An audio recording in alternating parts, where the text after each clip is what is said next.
Hey everyone, back at it again. So I've got the chassis turned over and there's a couple of little issues I need to fix. There's a pinhole there, as you can see, which I'll just dot in, and then there's more than one there, so I'll have to get at it with the... I would infill that, but it's going to be a right pain in the arse. So I don't want to plate over it, so I'm going to try and clean it up as best I can and then re-weld it. That's that one.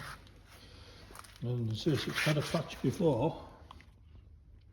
There's said patch, and I've just clagged it over the top. I absolutely hate that. There's no need for it. It's quite thin, and if you're going to go to the effort of cutting a piece of plate, you might as well cut a piece out and sit it in. And obviously there's that as well. So I'll cut them out, and then I'll get a piece of plate and lay it in and take it in as normal. There's another pinhole over that side which needs fettling, and also there's a little bit on that corner. But I've got a weld around that there, so I'll sort that as I go. I've got this to fix in, and the undersides of the wraparounds on the outriggers, and obviously weld the brackets, so I'll sort that out. The only other bit I've got is the front cross member underneath, and there's a bit of scrubbly there to fix. I'll sort that out, and then I'm going to put a little patch into there just to sort it out, just to close that off so I don't want flicking and getting loads of shite and modding it as I go. So I'll get on with that. See you soon.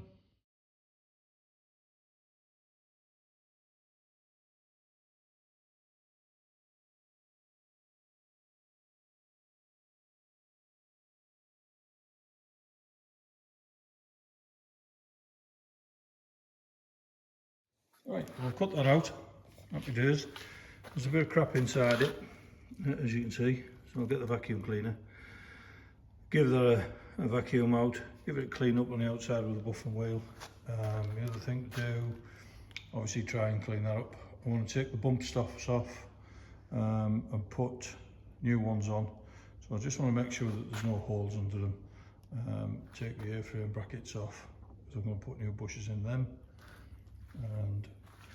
And then just have a general once over. Once I'm happy with that, I'll give it a good coat of Galvafroid spray, and then it's a case of getting the Raptor out. So I'll press on with this. See you in a bit.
Right, well, that I think is all the chassis repaired. So all I've got to do now is give it a sweep off, take out a few bits that need to come off, the airframe bars there that need to come off because I'm going to rebush them. I've taken the bump stops off, cleaned them up, give them a coat of Galvy spray, welded a couple of pinholes up that were there, got them sorted. I'll take off the engine mounts, and I've bought some new ones of these, So I'll unbolt those, take that off, clean up behind, make sure everything's all right.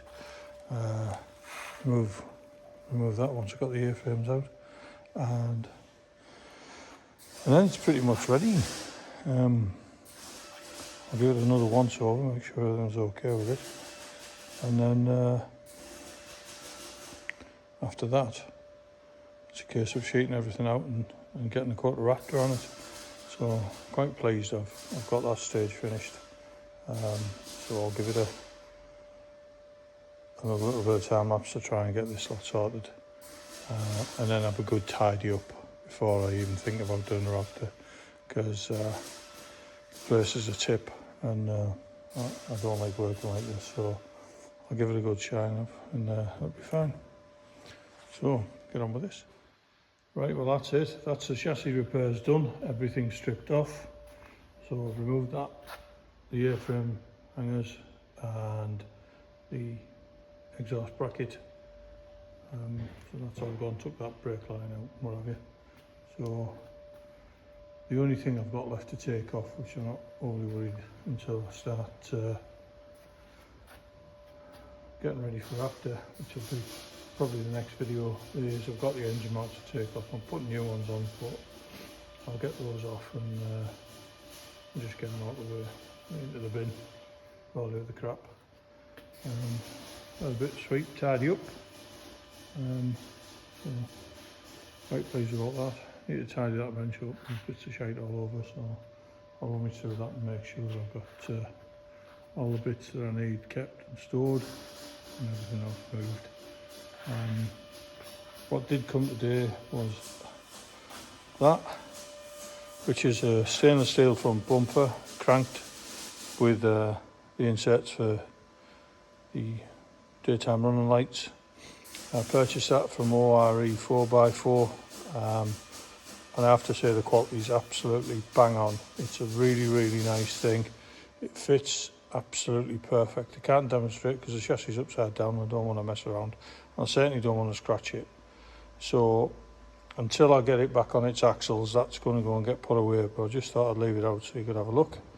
So yeah, I'm really, really pleased with that, and I will be buying some more gear off them. They've got a YouTube video as well. I'll try and put a link into the description of this video, and they do a wheel carrier, which I'm really impressed with. It anchors onto the rear cross member, and it's independent. It doesn't attach to the tub and it doesn't attach to the door. And the director Chris is actually demonstrating and showing you that it's got an 18-inch wheel on it with a tyre, and then he's standing on top of it and jumping up and down. It's independent from the door, so for me it's a no-brainer, because one of the things that the old Defenders struggle with is the doors tend to drop, especially if you've got a big old heavy wheel on the back. So that's that. So I'm quite chuffed. What else? I think that's about it for the day, to be fair. The next job, realistically, because once I spray a coat of Raptor on the underside of the chassis, I'll be waiting for it to dry, so I'll start pulling the rear axle apart and have a look at that. The other thing I did do today is I bought 4 axle stands. Now, I've already got 8, but 2 of them are going to be under that axle I've just shown you. 2 of them are under this BM, or will be, and 4 of them are under that BM over there. So, I didn't really want to weld this while it was on the floor, so I thought I'd get it up in the air and do it that way. And if you're sharp, they've got 20% off them. They're normally 50 quid a pair, so they're down to £40. And then if you spend over a certain amount, you got payday 10 discount. So I paid 57 quid for 4 axle stands, which should have been 100 quid. So quite a bargain, really. I mean, people knock Alford sometimes, but I'll be fair to you, some of the gear that they do sell. The Alford's advanced tooling is absolutely brilliant. It's actually made by Snap-on. It's It's the same as a Blue Spot range, so it got a lifetime guarantee. So it's really good. Never had any problems with it. So I'll leave it there, and hopefully I'll see you on the next one. Take care.